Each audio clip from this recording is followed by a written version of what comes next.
everyone, this is DWS Darius, and this right here is my 350 gallon aquarium. Today I want to give you guys a breakdown of this aquarium. I want to try to follow all the fish in this tank and give you guys a basic idea of the behavior. Down there we have Anonymous attacking bubbles. This guy is back in the fish room before I had him upstairs, and he's back down here. We have quite a few changes in his aquarium. Altogether there's a lot of changes. And I do apologize because I know my YouTube attendance has been terrible. I used to post once a week, now I post maybe once a month. And that's just because I started a new job and I'm just extremely busy. I have enough time to work, I have enough time to spend with my family, I have enough time to maintain my aquariums, but I really don't have that much time to record videos, to edit them, and to share them with you guys. As of now, in the future, hopefully I will get more time. I don't know, as of right now, it's just really difficult for me to find time to do all of that, so I do apologize about that. So yeah, this is my 350 gallon aquarium. For those of you who don't know, this is an acrylic aquarium. It is 8 feet long, it is 3 feet wide, it is 2 feet tall. I just did a rescape. I really like the look of the rescape. We have driftwood all around with some rocks, and it really gives a sense of the height of this aquarium, the depth of this aquarium, and the length of this aquarium. It gives the fish some places to hide if they ever feel threatened, and it also gives them enough swimming space as these guys grow.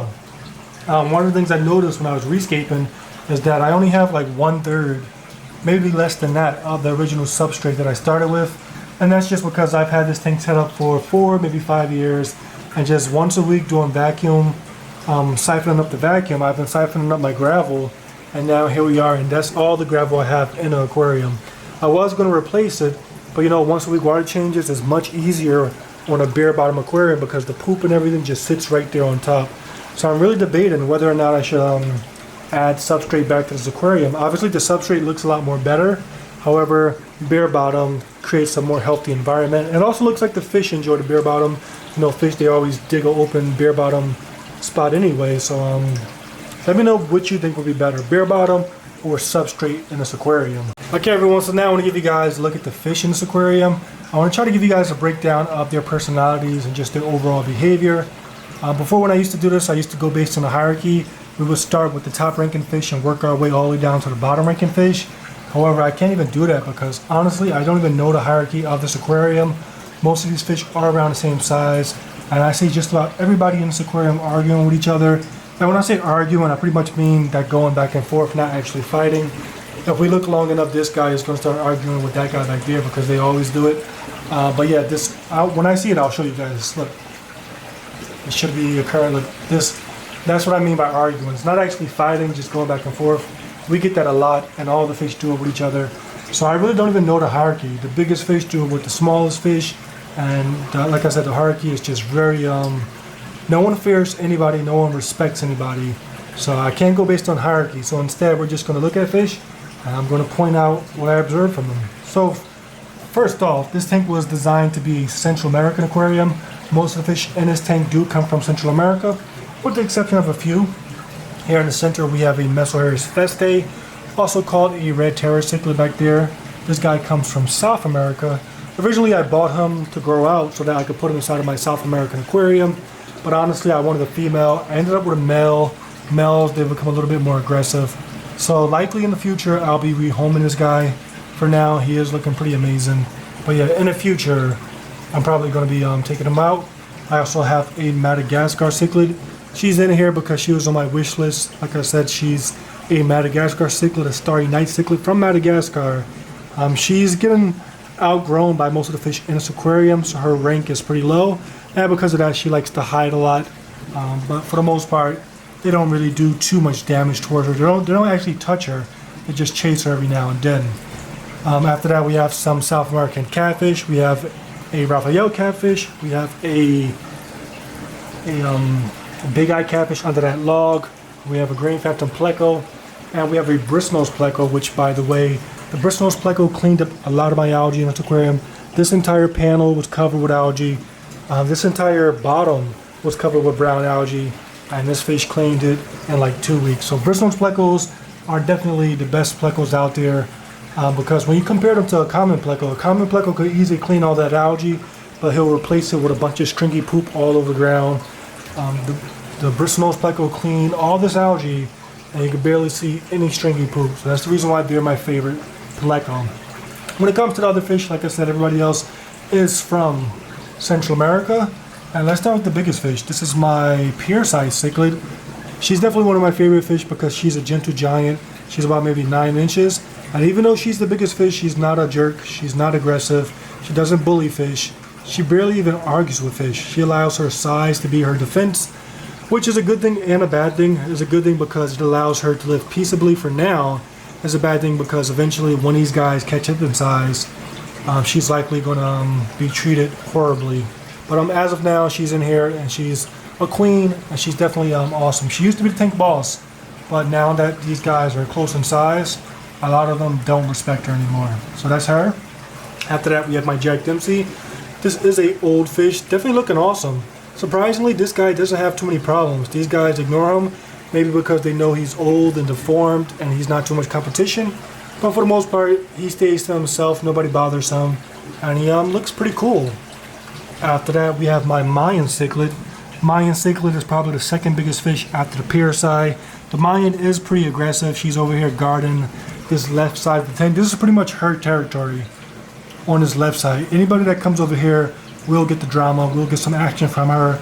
The only thing is she can't go over there because she's going to get action from some of those fish. But she's a beefy fish. I bought her the same time I bought the pear-sized, and she's about maybe 8, maybe 9 inches as well, and she's just nice and thick, and she loves to eat. So yeah, this is her territory over here, and I like the fact that she owns this territory, but she doesn't like keep it for herself. She allows fish to come over here. Just every now and then she makes sure that they know that she's the boss.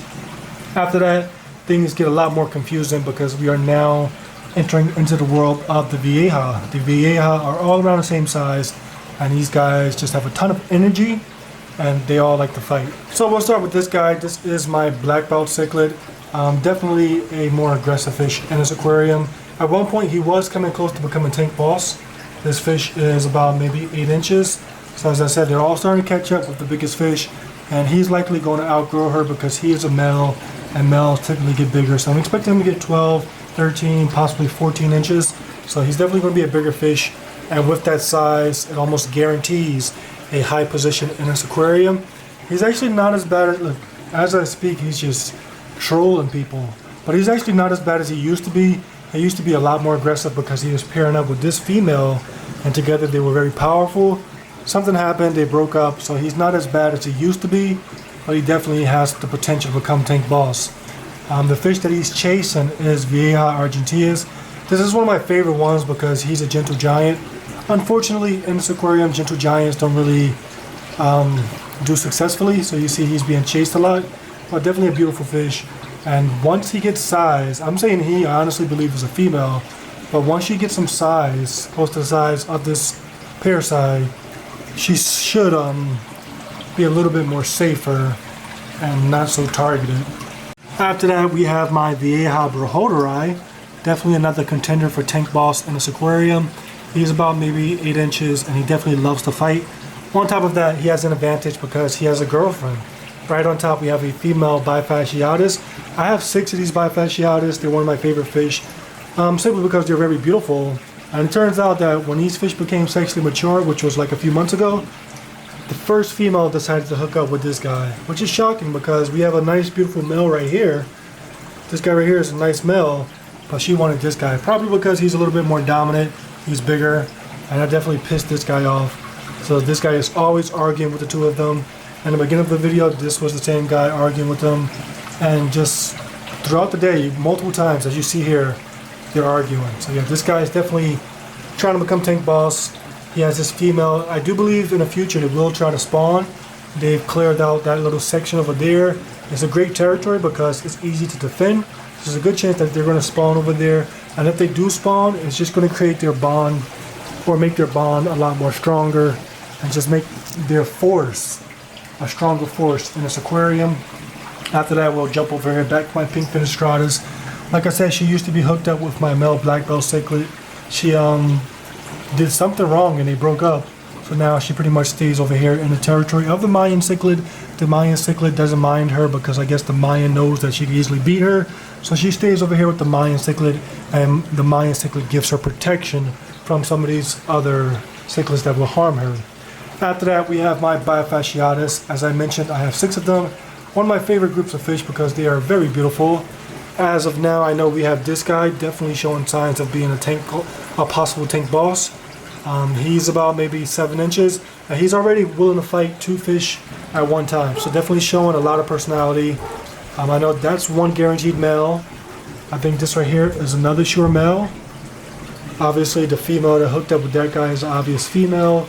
I believe this is a female, and the last one I believe is also a female. So out of 6, I believe I have 2 males, 4 females, which is pretty cool. After that, we have my female Dovai. I was planning on taking her out of this aquarium because I thought that she just didn't fit in with the Vieja, but she definitely looks very awesome. I love the blue, so she's likely going to stay. And then we have a female Dovai Jaguar hybrid back there in the corner. She's hiding because she's been having some problems with the Dovai. Obviously, fish that are in the same family are going to be more aggressive towards each other. So in the future, I will be taking her out.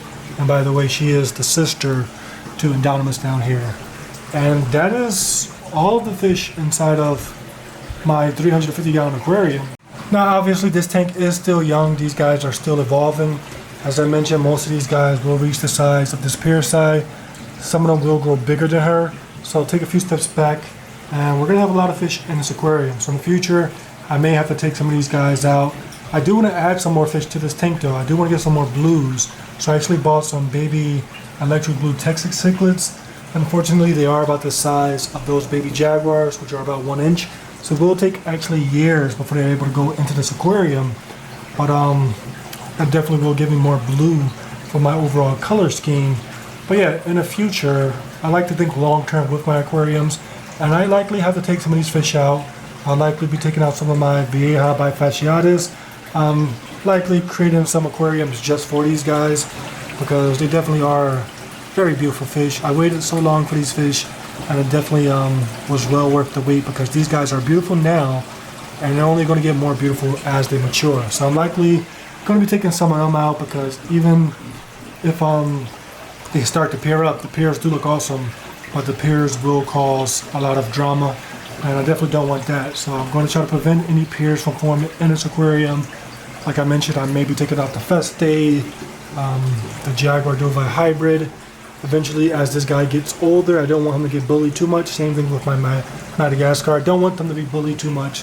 So yeah, eventually I may be taking some fish out, but that's in the months and possibly years to come. As of now, I'm enjoying this tank, and it's definitely doing awesome. So yeah, let me know your thoughts on this aquarium in the comment section below. Once again, I thank you guys for your patience with me. I do apologize for not posting as often as I should be posting, but I'm definitely going to try to get back into it, try to get back into posting more frequently because, as I mentioned, there's always a lot going on with my aquariums.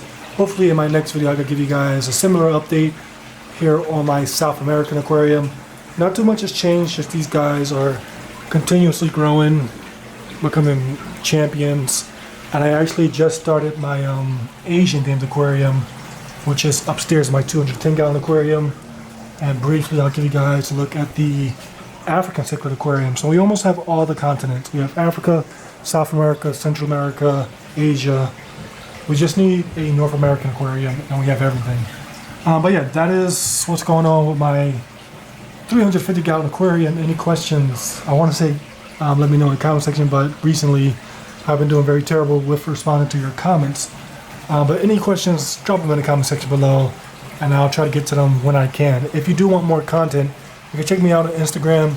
Instagram is just a lot more easier for me to post because it's short videos, short clips directly from my phone. So I do post almost weekly on Instagram if you do want to just stay updated. But yeah, thank you for taking the time to watch this video. Hope you enjoyed, and I'll catch you guys on the next one.